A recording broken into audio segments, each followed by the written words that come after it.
Excited Utterance, the Evidence and Proof Podcast, Episode number 32, Jennifer Oliva, Discovering Forensic Fraud.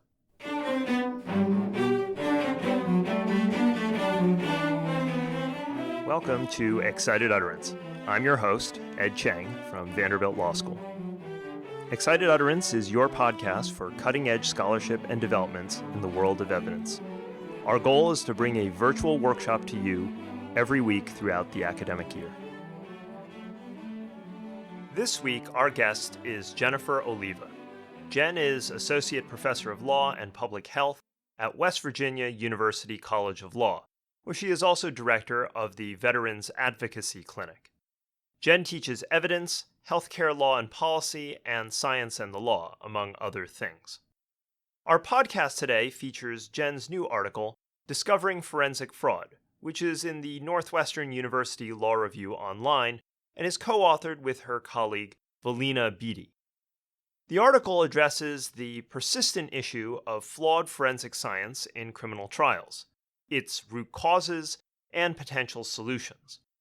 In particular, Jen suggests that broader implementation of criminal discovery rules could significantly empower criminal defendants in challenging forensic evidence.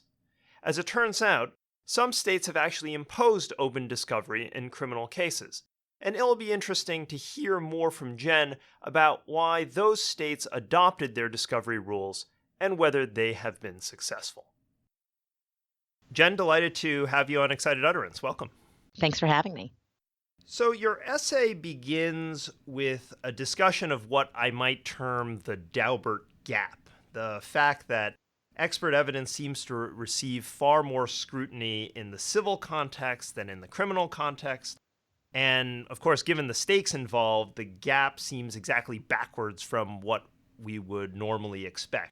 Can you tell us a little bit more about this Daubert gap? Yeah, and you stated that exactly correctly.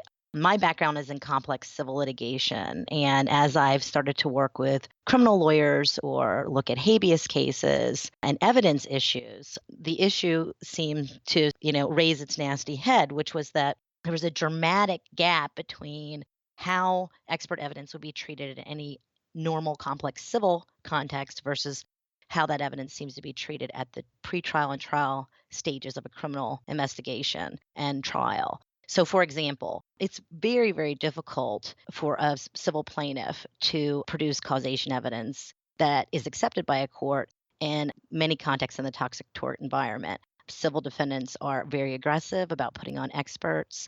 They really contest the scientific evidence that plaintiff is proffering under the Daubert standard. And more likely than not, the civil defendant is successful in keeping that evidence out. But yet in the criminal context, we see evidence like bite mark evidence, which is the example that we use in our essay, which is overwhelmingly been proven to be non-valid and unreliable. It comes in time and time and time again in the criminal case. So my piece of this essay was, why is this happening? Really based in surprise out of my civil litigation experience. One of the surprising things that I learned from the article was your example of Georgia.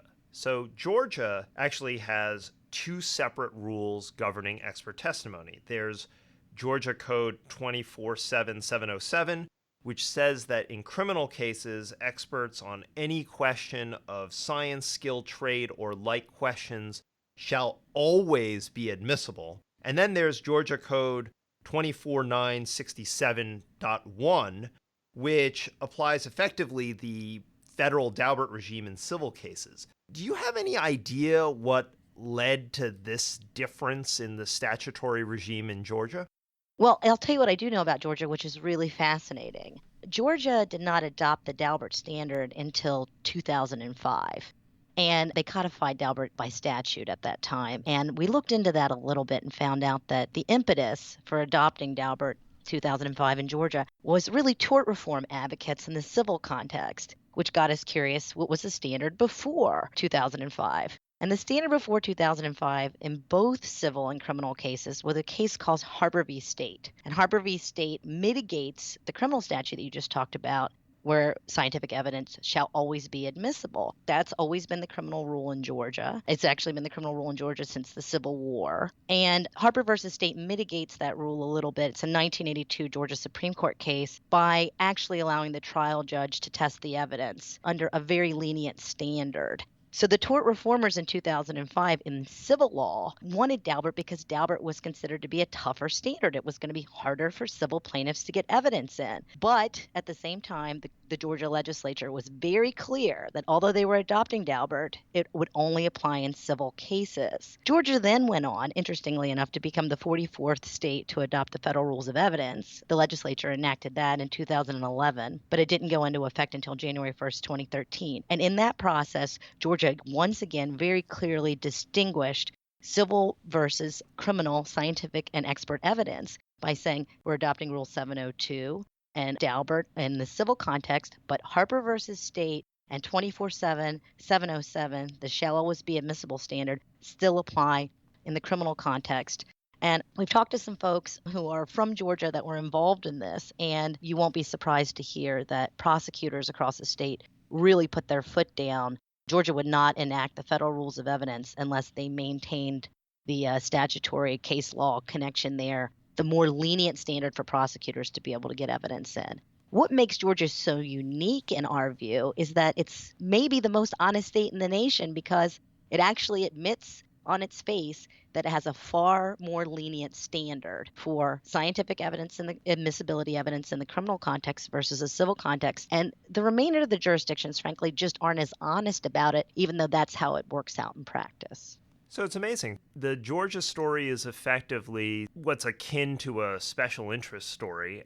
And I guess that there's no real principal distinction between the civil and the criminal side? We don't believe that there's any principal distinction. And to allude to what you mentioned right at the outset, if the standard should be more lenient, we believe it should be in civil law, not in the criminal law, because the stakes are far lower. It's money or property dispute, et cetera, on the civil side, whereas it can be somebody's life and liberty on the criminal side. So it's very difficult to make the case that there's a legitimate justification for that distinction.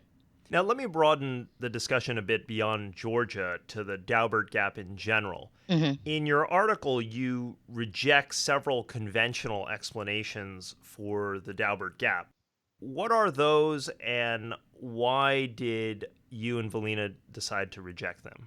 Two that I kept hearing over and over again were judges are just bad at evaluating scientific evidence. Lawyers aren't trained this way. We don't have formal scientific methodology backgrounds, and it's just too hard for courts. So for me, it was very difficult to listen to that coming from, like I said, complex civil litigation background and having never practiced criminal law, because I know what I'm up against in a civil Daubert hearing before the same exact judge in federal district court. So I automatically rejected that because of my personal experience. Moreover, the literature backed me up. Several studies, as you know, have been done on this, and virtually all of them come out to say, you know what, judges are way tougher in the civil context than they are in the criminal context, and they do really intense, serious evaluations under Rule 702 and Daubert in civil cases, particularly in products liability and the toxic tort context. So for me, that was an easy one to reject. The other one that's commonly bantered about is that all judges are former prosecutors, or many judges are former prosecutors.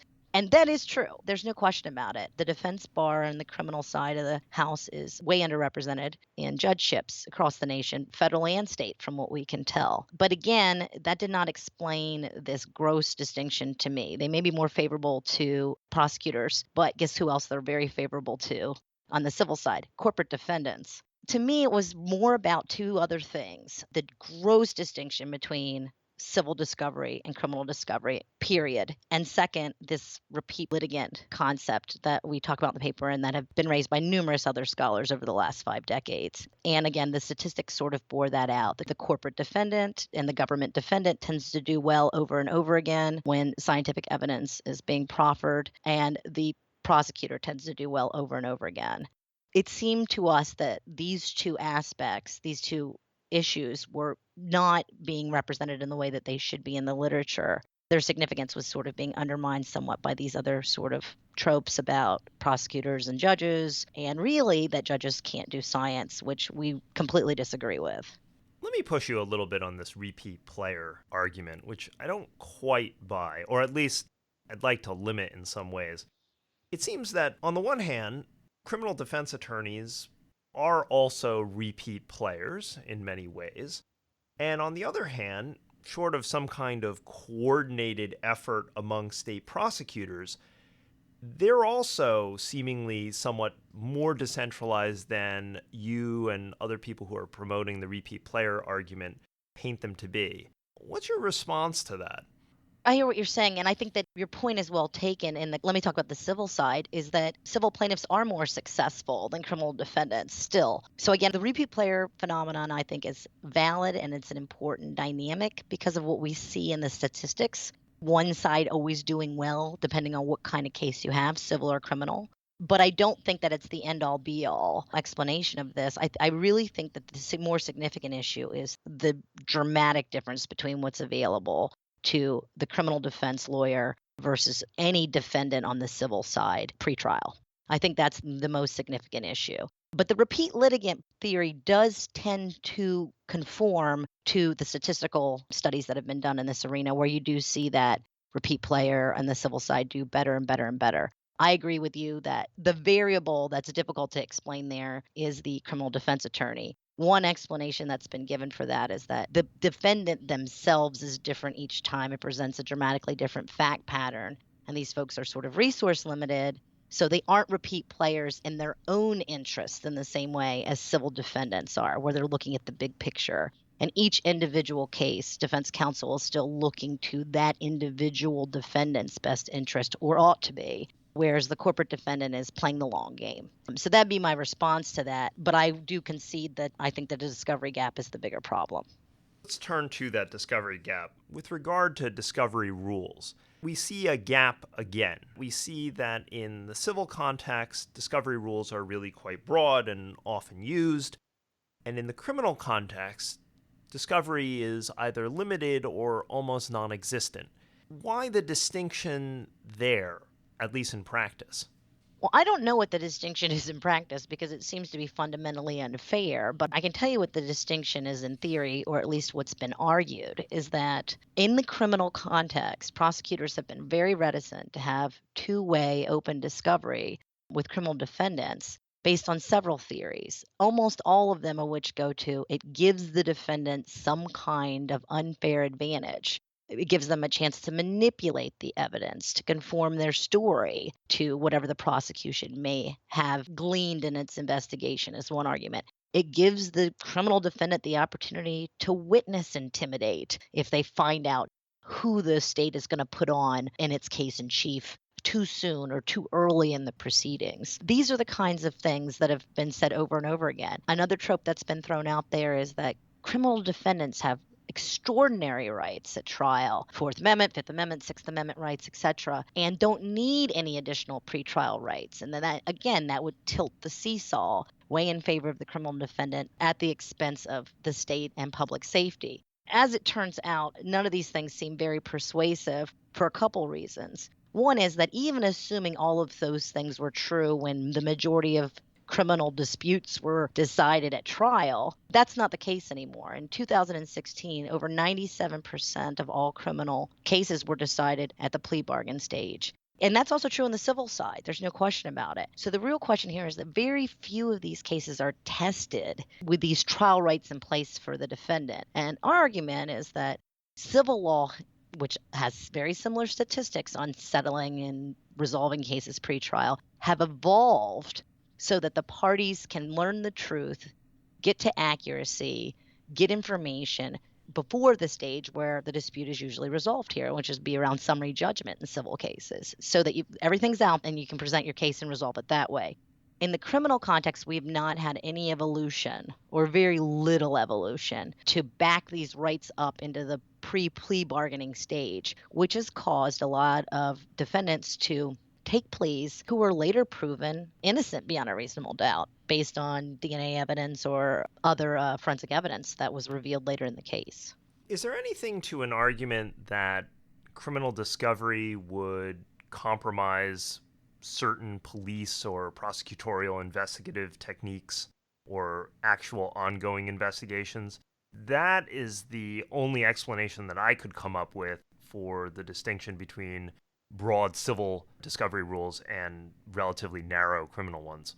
That's a good point, and at this juncture, we would celebrate if that was the only exception. So if the exception was the state could go and in camera argue to the judge that we don't want to reveal this or we need to redact it for some reason. In the civil context, defendants all the time raise proprietary interests, privileges, trade secrets when the other side is asking for discovery. And those disputes are resolved by the trial judge through the normal civil discovery process. That doesn't get to the more significant problems that we have in the criminal justice system right now, which are a defendant can't get anything from a prosecutor effectively except for Brady evidence unless they ask for it. There's literally no automatic disclosure. There's no ability to depose an expert pre-trial whatsoever in the current criminal system under the federal rules, at least under Rule 16. There's no requirement of timely disclosure of anything. We're so far away from the issue being the compromising law enforcement techniques that if the system was reformed and that was the exclusion that was left behind, I would,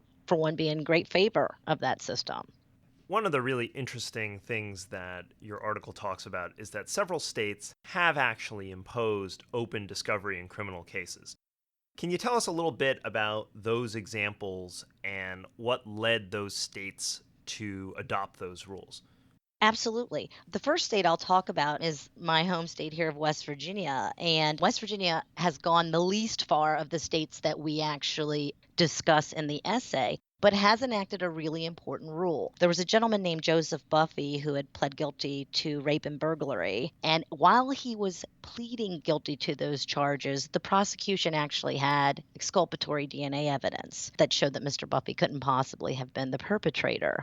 This case, for 13 years, Joseph Buffy tried to retract his plea, get a new trial, and prosecutors forcefully opposed that. Eventually, the case went to the West Virginia Supreme Court of Appeals, and they held, very importantly, that Brady evidence, such as the DNA evidence involved in Mr. Buffy's case, must be disclosed to criminal defendants in the state of West Virginia pre-plea. What's important about that is currently material exculpatory evidence, Brady evidence, in other words, does not have to be disclosed by prosecutors on any particular timeline under the federal rules and constitutional law. In states that, of course, have to also follow Brady, there's a variation depending on the individual's jurisdiction's rules. But conceivably, it's okay to provide Brady shortly before trial or on the eve of trial. The Supreme Court has actually held that there's no requirement to produce Brady evidence pre-plea.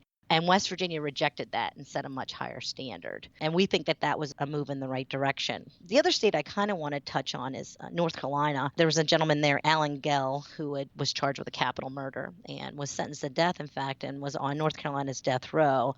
As it turned out, post-plea, post his sentence, there was really extraordinary exculpatory and impeachment evidence that had withheld from the state, somewhere close to 17 or 18 different witness statements saying that they had seen the victim alive at a later date when Mr. Gell couldn't possibly have been the perpetrator because he himself was in prison. He was incarcerated on a different charge that had been withheld, as well as some significant impeachment evidence. This was a really famous case. Mr. Gell was eventually exonerated. And in the process, North Carolina made several reforms. They went to open criminal discovery in 2004. And in 2011, importantly, they enacted a statute which required law enforcement officers and crime labs to disclose evidence to the defense as well. So not just what the prosecutor has in his individual file, but also the entire investigatory arm of the state has to disclose relevant information to the defense.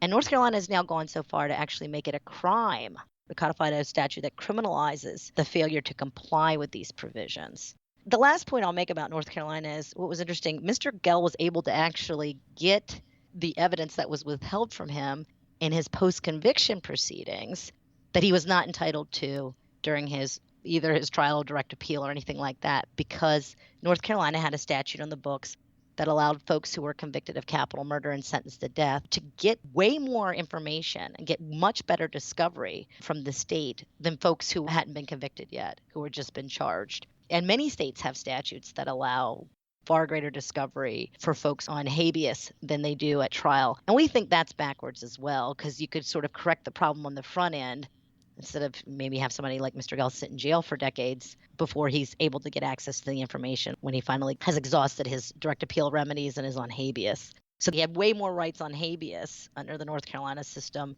that existed at that time than he did at trial or pretrial in his case and from the jump. What's been the experience in the states that have adopted these discovery rules? Have you seen better luck in these states with defense counsel fighting flawed forensic science? That's the open question, and I'm glad that you asked that because I think that the next study that needs to be done here and the follow-up is to see if this has actually been effective. What I can tell you is that the criminal defense bar feels that this is extremely helpful. So anecdotally, folks feel that they're getting a much fairer shake and having a much better opportunity to contest evidence. And by the way, just being way more informed at the plea stage. Again, anecdotally, it seems that defense counsel in these jurisdictions are very happy. I know here in West Virginia, the defense bar is thrilled by the fact that they know whether the state has Brady or produced Brady before they advise their client on a plea, which is a huge deal because it's so difficult to walk that back. So the defense bar here is very, very happy about that development. It would be very interesting to see if the statistics bear out the anecdotal commentary on that. Final question for you. And normally my question is about further research, but you just answered that question. My final question to you is whether these discovery rules in the criminal context are likely to extend to other states. In my discussion with Sandy Thompson last year, when we talked about independent crime labs, she basically reached the conclusion that oftentimes it's very difficult to get the kind of reform necessary for an independent lab unless there is a specific crisis in a particular jurisdiction. And many of the stories that you've told about criminal discovery rules is that those have also been prompted by a specific high-profile case. Is that going to be the fate of these rules, that it really requires some kind of scandal before they're implemented, or are you more hopeful that they'll be more broadly adopted?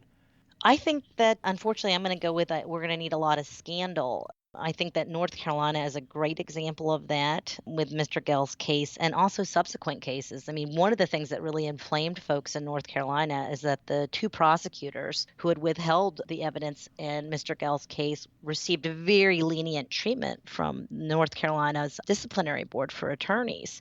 In fact, they received such lenient treatment, which was a reprimand, basically the lowest level punishment you could receive, that a lot of people believe that in the Duke rape case, where Mike Nifong was disbarred by this exact same disciplinary board, that Nifong was sort of paying the price for the public outrage over what had happened with the Gell prosecutors. So the law had changed in North Carolina. The reason why we knew what Mr. Nifong had withheld from the defense in the Duke lacrosse players case was because of these statutes. So we got a good result there. And the board threw the book at him. It just goes to show you that North Carolina had run the gamut on these scandals. So I really think that what it takes is a real life example on the ground for states to make these maneuvers. On the other hand, I guess the one thing that we could say is we could look at Georgia and say Georgia was the 44th state to adopt the federal rules of evidence. And at some point, maybe states just don't like to be in the minority and they start to move in that direction. That's certainly what's happened with Daubert over time and adoption of the federal rules of evidence. So perhaps states will learn from their neighbors. But I think the path forward is more clear where there are cases that really outrage the public and a sense of justice in any individual jurisdiction. Well, Jen, thanks for taking the time to talk to us about the Daubert gap and criminal discovery rules. It was great having you on the show. Thank you very much. I appreciate it. One of the long-standing mysteries in the expert evidence field has been the willingness of courts to impose strict admissibility standards in civil cases, specifically toxic tort cases, and their unwillingness to do the same in criminal cases. As I noted in the interview, you would think that the rules would be exactly the opposite. The striking case of Georgia's admissibility rules offers a rather cynical take on the causes of the Daubert gap. For Jen, at least in the case of Georgia, the disparity in the statutory scheme seems to be the result of lobbying and is a matter of politics, not principle. But whether we're talking about Georgia or the Daubert gap more generally, I find even the cynical explanation hard to believe. I fully understand how prosecutors in a given case might argue for a looser standard in their zeal to prosecute defendants that they believe to be dangerous. But I find it more difficult to imagine how prosecutors could argue with a straight face against a Daubert reliability standard as a general matter. I mean, how do you argue in favor of unreliable evidence? Perhaps the better explanation, as is often the case, is inertia. Georgia has long had a lax rule governing expert testimony. And other jurisdictions prior to Daubert also, by and large, let in experts without significant scrutiny. To change that status quo, as is often the case in the law, requires an enormous amount of effort. The products liability defense bar, being repeat players with considerable resources, they were able to overcome those barriers. The criminal defense bar, by contrast, wasn't so successful. Only in the wake of scandal and political outrage, much like the wrongful conviction cases that sparked the adoption of criminal discovery rules, only in those cases might you see changes in how forensics are admitted in court. Finally, I wanted to touch on Jen's emphasis on criminal discovery. Since the inception of this podcast, we've heard many scholars focus on the process of evidence production as opposed to the more traditional version of evidence exclusion. Jen's article is one part of this emerging trend, a trend that I think has a great deal of potential. After all, the process of proof is not just about what you can admit or exclude, what you might term the filter. It's also about what you put into the filter in the first place. And focusing on discovery as an evidentiary concept, rather than merely a procedural one, has the potential to revolutionize our field. That does it for this week's episode of Excited Utterance. Support for Excited Utterance is generously provided by Vanderbilt Law School's Branstetter Litigation and Dispute Resolution Program, as well as the Vanderbilt Institute for Digital Learning. The associate producers are Alex Nunn and Margot Wilkinson-Smith, and the production editor is Carson Smith. Additional production assistance is provided by Aaron Park-Aranza, and music is provided by the Vanderbilt University Blair School of Music's Children's Cello Choir under the direction of Kirsten Castle-Greer. I'm your host, Ed Chang, and I hope you'll join me again next week when we take on another new work in the world of evidence and proof.